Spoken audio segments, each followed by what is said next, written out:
Okay, welcome back. This is the final presentation of the day, and looking forward to hearing about how we can reimagine QA in the new normal. So that lovely term that we all hear about today. We've got, as I said, two for the price of one now. So we'll finish on a bang. We've got Pete Ellis from Redbox and Ted McKenna from Tethr. And what I'll do now is hand over to Ted to commence the presentation. Enjoy.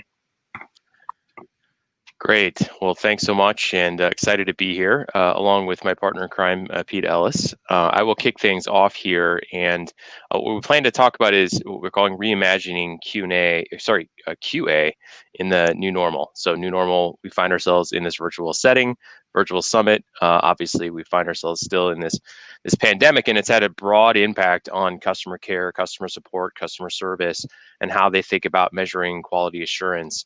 And so what we want to talk today about is how organizations have grappled with this, how they've gone about measuring their frontline force, what types of things they're seeing, and really what are the type of new measurements that they're using as a way to identify real quality with respect to that experience with customers. So a quick agenda here for our webinar. I'm going to go through some introductions here in a moment. COVID-19 impact and the new normal, get into some parts about drawing and extracting insight from audio. And that's obviously Redbox's specialty, so Pete will speak to that. And then looking beyond traditional QA and into some of the measurement activity that Tethr does, and how to use a new measurement that we have called the Agent Impact Score to apply to quality assurance. And so with that, let me go to panelist introductions. I'll just take a very brief moment and then pass it over to Pete, who has a much cooler accent than I do. But Ted McKenna, I'm one of the senior leaders here on the product side at Tethr. And so Tethr is a machine learning company. We analyze customer conversations and try to provide as much insight as possible out of those conversations for our customers. And let me pass it over to Pete. Hi, everybody. So Pete Ellis says that I manage our product strategy and partnerships at Redbox. Been here about 5 years. It's definitely a long time since I've worn a shirt and tie on that photo. Yeah, especially these days. It's a wonder to get shoes and socks on a given day, but maybe that's just me.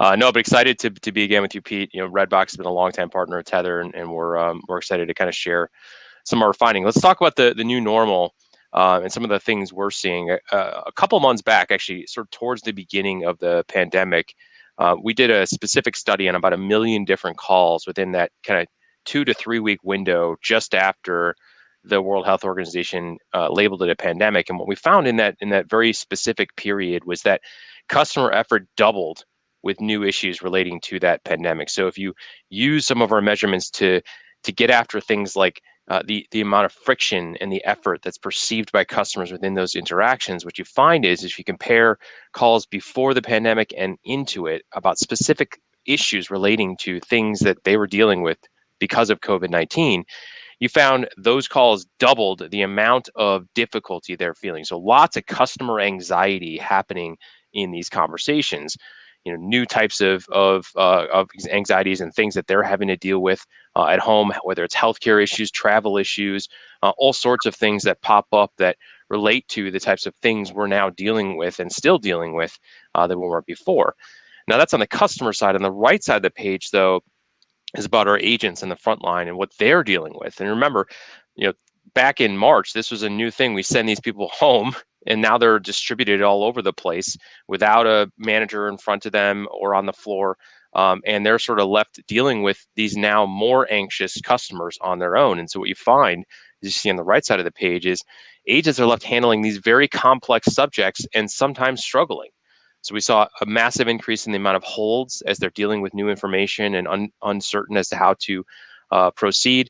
Lots more escalations as well. And this trickles down into language patterns and other things we see agents relying on almost as crutches in these moments because they're out sort of left on the precipice on their own, dealing with these new issues. And so it just calls to question, you know, what's going on here and why might we what might be we need to do to help our agents in these situations. So if you root cause kind of what's going on, what are those things that are driving those difficulties?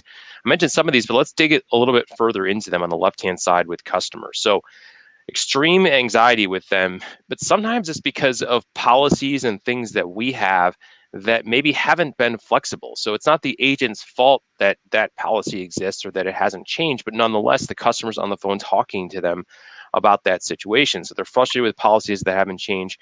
Reps who aren't empowered to then resolve those issues. They didn't set the policy, they can't change it. They're not able to go and make that change to their bill or recognize their economic hardship in the moment. And so they end up using language that makes it worse.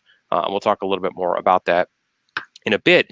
And then just general frustration with the service experience. So some of the things that were already difficult, digital experiences that weren't up to par, having to switch channels and go over to the customer care line to resolve issues that they were hoping to self-serve on, and so forth. Those things were already frustrating, but now you add anxiety into the bucket for the customer, and they come in with even more baggage that we're now left dealing with.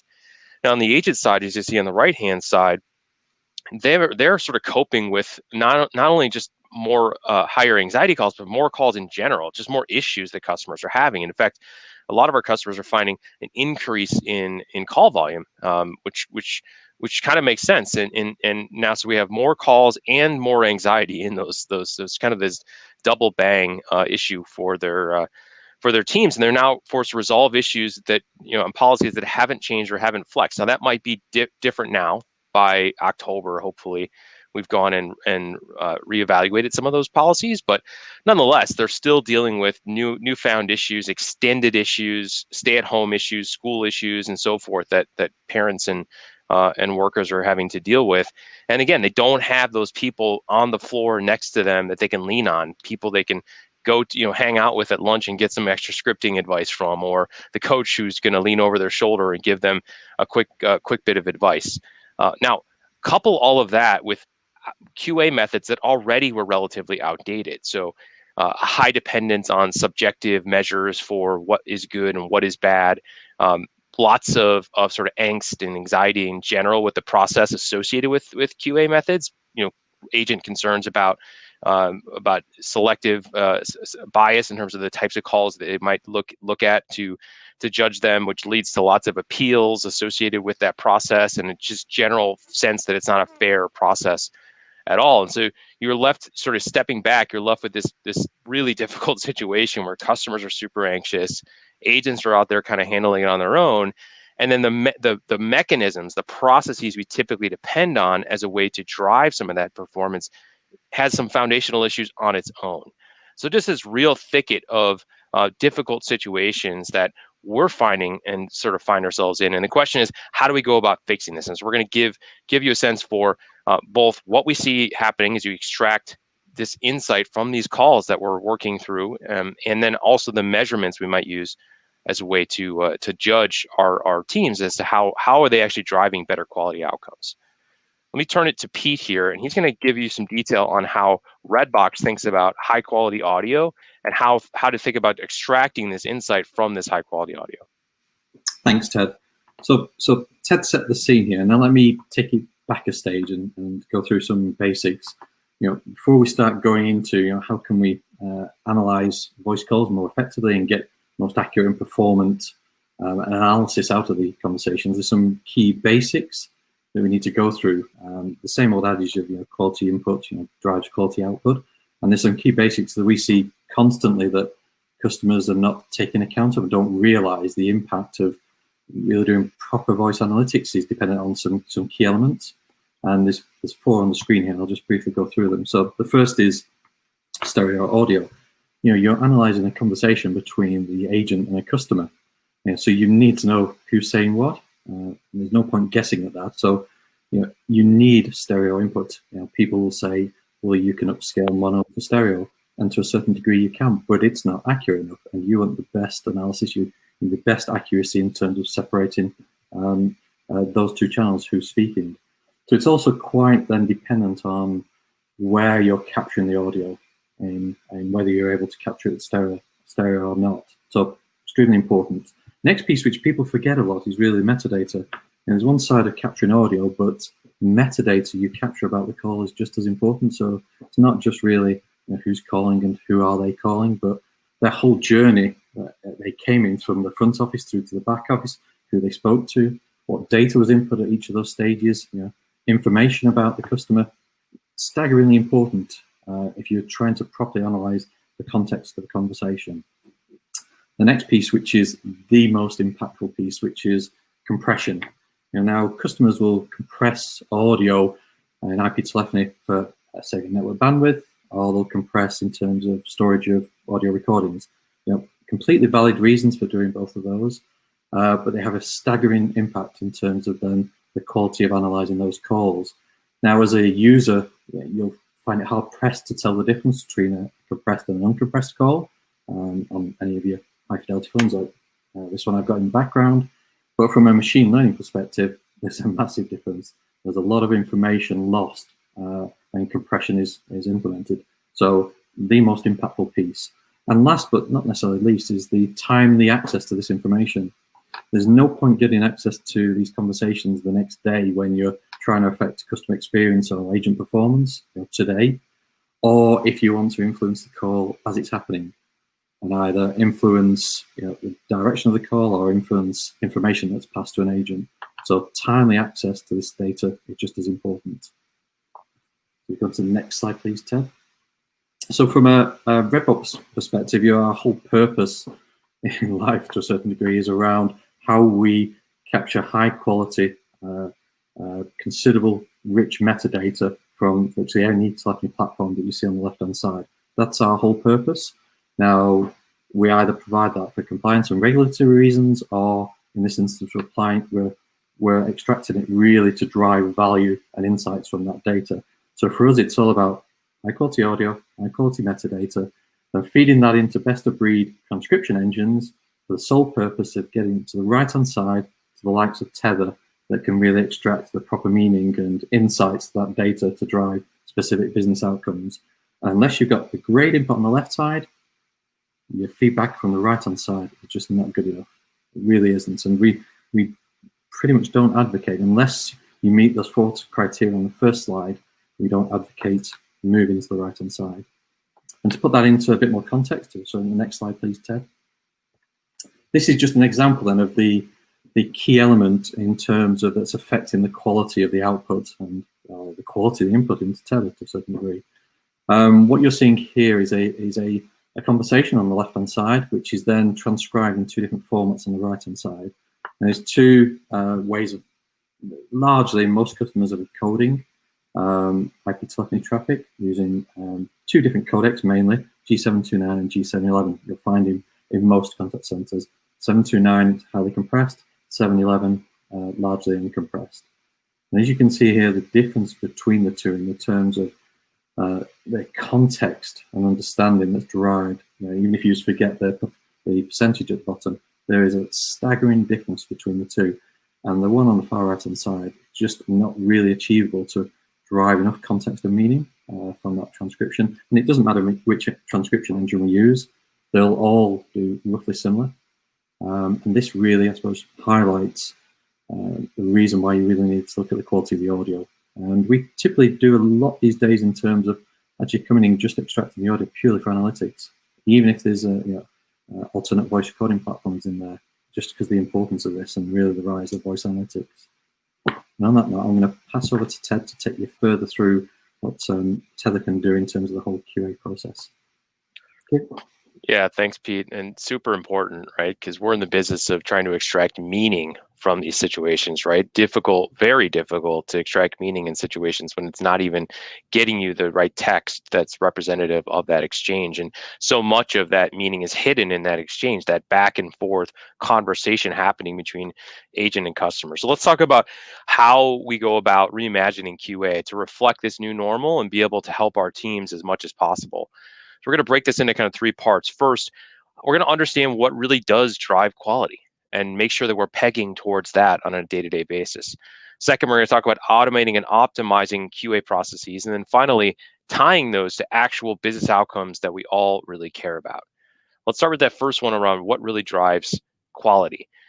And so when you look at this page, what I want you to do is avert your eyes towards the right-hand side of the page, because that's really where we want to start. We want to start with the business outcomes that we really care about. When it comes to quality, that's what we all should be caring about. We should be pegging towards those types of things that matter with respect to business outcomes. Are we keeping our customers in the rates that we want? Are they happy enough to stay for long periods of time? Are they so happy that they're willing to buy more from us over time? And so when we think about loyalty, it's a very economic sense of loyalty. Are they buying more from us? Are they staying longer? And then, of course, there's a bottom line aspect to this: is how efficient are we in handling these situations? And what's our cost of service with respect to these situations? But it's all about those business outcomes. Now, as you move your way back towards the left side of the page, let's start with that book there called, it says, Driven by Effort, The Effortless Experience. So a big set of research, decades long, that originally started at my old company called Corporate Executive Board, which is now part of Gartner. A couple years ago, that organization partnered with my now company, Tethr, and taught the machine a set of research that was grounded in what are the biggest sources of disloyalty. So what they did is they did a whole entire study, a whole couple of different studies actually, about what types of things really drive a difference in a customer service contact center situation, right? So we're not talking about any situation in which we might want to make a customer loyal. We're talking specifically in those situations when something has gone wrong and they're contacting us to try to get service and resolution against that issue. What are the things we should go do? And now conventional wisdom is that in those situations, of course, like always, we look to delight our customers. We try to make them as happy as possible. Turns out the research tells us that's actually not the right way to do it. In these situations when something's already broken, the best way to go about doing it is actually to go towards the bottom end of the scale. Work towards disloyalty, to averting the disasters, those situations when customers are so upset that they're going to now go tell all their friends about how horrible that situation was. So you're avoiding negative word of mouth, and also, if you're, of course, avoiding churn itself, because when those bad situations happen, they're far more likely to leave. And of course, that also drives cost for us too, because in those really bad situations, those are the customers that are calling us back, not once, not twice, not 3 or 4 different times. And so these things drive cost for us and they make our customers really upset. So reducing effort becomes one of the best possible ways for us to drive these business outcomes we care about. Now, Tethr, moving one click further here on the left side of this page, what Tethr has done is build a predictive measure to identify in every single interaction what are the sources of that effort and what would the customer have said about how difficult or how easy that interaction was. Many of you might use a survey question called the customer effort score. That actually measured, that was invented out of this book and out of that research. We've built a measure to predict the customer's response to that. Every Tethr interaction gets a score on a 0 to 10 basis that predicts that effort. So we're predicting on every interaction the types of things that customers care about that matter most with respect to our business outcomes. Now, as you move all the way over to the left-hand side, what the agent impact score does is we isolate those specific factors that are in the control of the agent. Now, imagine there's lots of sources of effort and lots of sources of friction that may not be the agent's fault. The website's broken. It's not the agent's fault. We don't want to hold the agent responsible for those situations. We do want to hold the agent responsible for handling those difficult situations. And you will see big differences in how some agents handle those things versus others. And that's what the agent impact score zeroes in on. That's what it goes to, those very specific things that our agents are doing as a way to drive great experiences for our customers. Now, the great part about this is that it's connected directly to those outcomes we care about. So now we have a way of measuring on a day-to-day basis, interaction by interaction basis, how our agents are going about managing quality that our customers care about, right? The things that drive great experiences for them, that reduce friction and effort on their part, and make it easy to do business with you as an organization. So the agent impact score, you can see it's an algorithm we've built. It is a derivative of that Tethr effort index, and it's got more than 250 different independent variables that we're measuring across the interaction. Things with respect to customer issues that they might have to deal with. So their customers frustrated. What's the language and the words that the agent is going to use in those situations? We then also pair that with a series of audio features that we extract around things like overtalk, interruption, silence time, and so forth, which are measures that indicate things like the active nature of that conversation. And then we've developed a score on a 0 to 10 basis so that our customers every single day get a sense for how is this trending and what's happening over time. So a great way for our customers to be able to do kind of 3 very discrete things. So they've got these scores on a 0 to 10 basis. What do they do with them? Well, the first thing they do at the top of the page is they shine a light on exemplary behavior, right? They can use these top scores as a way to understand from the customer's point of view, who are our best? What are the things that are driving high quality interactions with their customers? Let's look at those scores between, call it 7 and 10, and shine a light on those exemplary behaviors.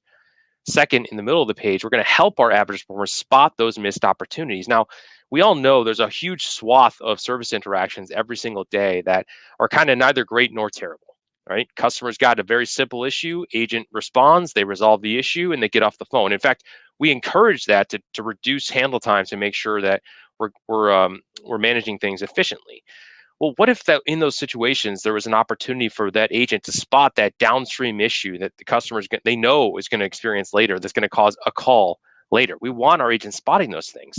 And so we're going to help them spot those missed opportunities. Yes, that was a 5 and that's fine. That's not terrible. But it could have been a 7 or 8 had you done this. That's the power of an algorithm like this. And then finally, of course, maybe most powerful towards the bottom is we're going to flag poor scores that are going to mitigate those ongoing, really big situations that drive churn for our customers and really drive underperformance for our agents. And so we can sort of literally automate the notion of anytime a score is of 0 or 1 or 2, those are really bad situations. I want my supervisors knowing every time that happens, because this is indicative of an agent who took maybe a bad situation and made it far worse by how they handled it. So just a really powerful way. And let me give you kind of 3 examples of kind of what our customers are doing as a way to measure quality assurance and using the agent impact score. Here I've got an example of a hospitality company. You can see on the left-hand side, in the past, they might have used a scorecard that was rather subjective in nature, but still got after big things they care about. So was the agent positive and enthusiastic? Were they polite and respectful? Did they demonstrate ownership and confidence? Yes, no, and so forth. And they're looking at samplings of different recordings. Now, contrast that with on the right-hand side, where now they're using Tethr and they're measuring this on an everyday basis. And they have a sense for not just the percentage of calls that Sue was below average with respect to the agent impact score, but how that breaks down into individual language patterns, contextualizing it against other agents, and then also understanding the trend lines and how things are changing over time. So just a really powerful way to put that customer right on their QA scorecard, right? The customer themselves is got their hand up and saying, hey, you might have thought that agent was very polite, but the outcome for me wasn't all that great, didn't feel all that great. And so this allows us to be able to put that right on that scorecard. Next example, so here there's a retail company that's powering coaching opportunities using that agent impact score. So let's contrast before and after. So before the agent impact score on the left-hand side, they would have their QA managers listen to different calls, and they would ask, or maybe even use a post interaction survey. Did the agent fully resolve that issue? So let's assume for a moment they did that. They get the survey back. It wasn't a great score, so they go and they look at that call, and the QA manager says, "Hey, you know what? I looked at this call. I can see, empathy was something that was really missing. So let's go and work on that." And the agent responds by something like, well, that's just the one call you happen to listen to. I'm usually really empathetic, right? You just listen to the wrong call. And that just never clicks with Greg as to why he should care about changing behavior. So nothing does change. Now contrast that with the right-hand side. So here, I not only have on every interaction the Tethr effort index, but I got the agent impact score. So I know what percentage of that bad experience was responsible to the agent. And so then they can look across all these different behaviors and across agents and say, hey, your empathy, you do actually exhibit a fair amount of empathy. The problem is you also exhibit a fair amount of confusion in those situations. And so it's drowning out those situations. So I know you think that you're great on empathy, but as it comes across to the customer, it's not really that effective because you're also confused at the same time. And so let's work on these things in context of one another. And so Greg can really see what might be happening. He gets why the customers might feel that way, and he's made that connection and more likely to change behavior. Last example, so this one is a good one because it's really pretty obvious, right? It's an insurance company. They're looking to use agent impact score for onboarding and training purposes. And you can see on the left-hand side, this is something that a lot of us kind of struggle with, right? The QA manager is of course going to go back to that old trusty let's role play, right? It's the tried and true method of role playing different behaviors, and Greg thinks what we all think, which is this doesn't ever actually feel like the real thing. So just he goes through the motions, right? Using Tethr as I look towards the middle of the page, now I can look for specific examples in situations where both the behavior was demonstrated and the scores were both good and bad. And so I can contrast situations where they did it, but sometimes it came across and was received better than others. And that contrast, those examples become really powerful. And it makes, as you see on the right-hand side of the page, makes the behavior feel really real. Right, I can increase their absorption and their understanding of just how different it is to do this in a way that the customer feels good about it. And so he gets how I can combine advocacy with other techniques at the right point in the conversation in the given context. And so again, he's not going through the motions. It becomes very real, very specific, and very pointed. So Greg can go about adopting that in his language patterns as he moves forward in conversation. So let me stop there for a moment, and Pete, I'll bring you back into the conversation. I know I went through a whole bunch of slides in a short period of time, but that's how we see our customers go about measuring quality assurance on a day-to-day basis. And of course, it's really important in this environment where every single day they're sort of out, often still distributed at home, having to deal with their kids in remote learning situations. I know I have kids just upstairs right now doing band, and it is a new normal, and so it's ever more important to be able to take that audio, extract really meaningful insight from it, and help our agents every single day as they navigate these new waters. Okay, thank you both. Very interesting and insightful presentation. I think certainly absolutely critical to understand the customer effort score. I mean, it's one of the main themes that's run all the way through this this event. Customer experience is predicated on creating effortless and frictionless interaction for customers and fulfillment. How far off do you think we are from persona matching between customers and employees, and what value would that or could that deliver? So I'm happy to start there. I don't know, Pete, if you have a point of view. So there's definitely a couple of companies out there that are pretty well known for persona matching, and I think in situations in particular when it feels like it's driving the types of things we'd want to do and reinforce from an agent performance management and coaching perspective, it's certainly worth experimenting with. We haven't seen lots of evidence that it makes a huge difference to the customer. And look, we're research driven, and we'll continue to examine that. And where we see situations when there's evidence that customers seem to really attach to certain personas from customers, then of course that's something we'd look to examine further. But it does make logical sense in a sense, right, where you can look to just identify with certain individuals. I will tell you, there's an article that my boss Matt Dixon wrote in the Harvard Business Review about some tactics that T-Mobile was using a couple of years ago, and it wasn't persona based, but they did have some success in getting their agents to know their customers better. So they created these pods that allowed them to route calls to very specific teams that knew people by city. And so while not persona based, that does present evidence that there is an element of knowing your audience, knowing your customers, and identifying with them that does drive a little bit of success. Okay, no, interesting. And Pete, you mentioned about a service that you guys are providing to reanalyze data and extract it from other recorders. I think that's quite an interesting first step to be able to start to understand the value that sits in data.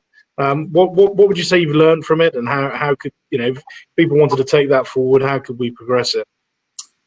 We started doing it probably about a year ago now, and really to accelerate, because analysing voice conversations has been going on for quite some time, but it's really accelerated over the last year, and more so over the last 6 months, probably because of the current situation. And for us, it's really enabled customers to move a lot faster, rather than worry about historically voice recordings and that whole architecture, which has never really been driven in a way to support voice analytics.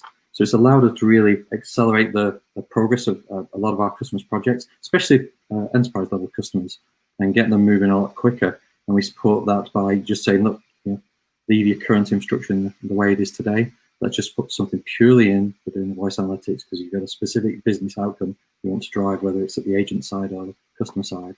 So it's speed to market that's helped for us and our customers. And I guess it's a great opportunity where people are taking a step back and looking at the customer engagement and maybe redesigning journeys and customer experience to use that as a metric for voice of the customer, to actually understand these interactions and have data and insight behind it. Yeah, I mean, it's got to go this way. You cannot, as Ted said, you cannot physically analyze every call manually. We all know that. So yeah. It doesn't matter which area of the market you operate in. Okay, no, brilliant. Do we have any? I mean, I've asked a few questions there, right? But have we got any questions anyone wants to ask? If so, please do pop them on the chat. I think it's a fascinating topic, and again, I think when you start looking at integrating into CRM and having a much bigger view of the customer across all interactions now, it gives you that 360 view of the customers and how you service them. It does, especially from a CRM perspective. It moves away from having a flat record of information about customers. You've got some real context and insight rather than something that's quite emotive and flat. Very interesting.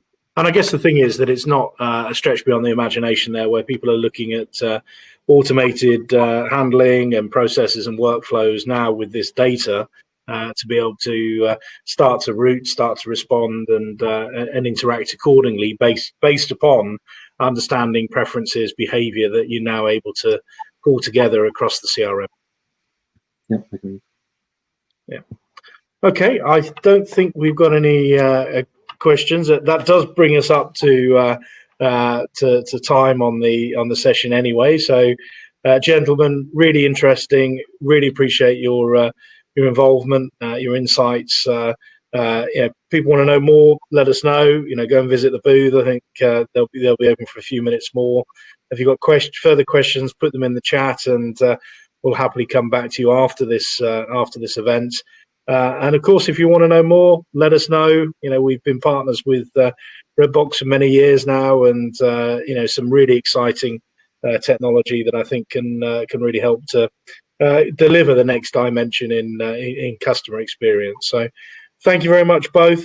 That just leaves me now with the task of closing the event. So I'd like to thank everyone that has attended. I hope you've found it very enjoyable. I know there's been a lot of content and insight provided over the 3 days. It was certainly mission impossible for the team, converting a physical event to a virtual event and fully digital event. So it's been fun. It's not been without challenges. It's demonstrated it's been a live, real event. So I really like to thank all of the presenters and contributors and partners for their efforts, their insights, their contribution. I'd like to thank everyone who's attended and helped to make it a good interactive event. And of course, I'd like to thank my colleagues and team at Britannic for really rising to the challenge and putting on something that was quite groundbreaking and in not a lot of time. So I hope you've enjoyed it. We'll be making the videos available, and we'd love to have follow-on conversations. Thank you. Enjoy the rest of the day, and hope to catch you soon. Cheers. Bye-bye.